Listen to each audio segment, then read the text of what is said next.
സംസ്ഥാന സർക്കാർ പ്രഖ്യാപിച്ച നവകേരള സർവേ നടത്തുന്നത് CPM. സർക്കാർ രൂപീകരിക്കുന്ന സന്നദ്ധ സേനയിലേക്ക് ആളെ ചേർക്കുന്നതും പാർട്ടി തന്നെ. സർക്കാരിന്റെ വികസനക്ഷേമ പ്രവർത്തനങ്ങളെക്കുറിച്ച് ജനങ്ങൾക്ക് പറയാനുള്ള പദ്ധതി CPM തന്നെ നിയന്ത്രിക്കുന്നത് വിമർശനങ്ങൾ ഒഴിവാക്കാനുള്ള തന്ത്രമെന്നാണ് വിലയിരുത്തൽ. വികസനക്ഷേമ പ്രവർത്തനങ്ങൾ എല്ലായിടത്തും എത്തിയോ എന്ന് ഉറപ്പുവരുത്താനും ജനങ്ങളുടെ അഭിപ്രായം സ്വരൂപിക്കാനുമാണ് സർക്കാർ നവകേരള പദ്ധതി പ്രഖ്യാപിച്ചത്. ഇതിനായി സന്നദ്ധ സേന രൂപീകരിക്കാനും നിർദ്ദേശം നൽകിയിരുന്നു.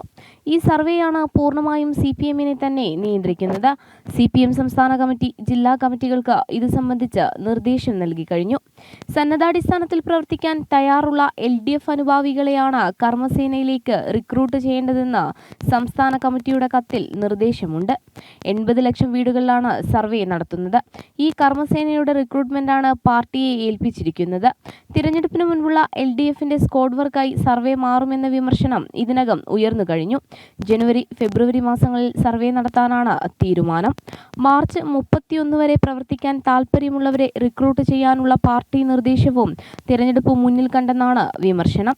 20 കോടി രൂപയാണ് സർവേക്കായി സർക്കാർ അനുവദിച്ചിട്ടുള്ളത്. ജനം, തിരുവനന്തപുരം.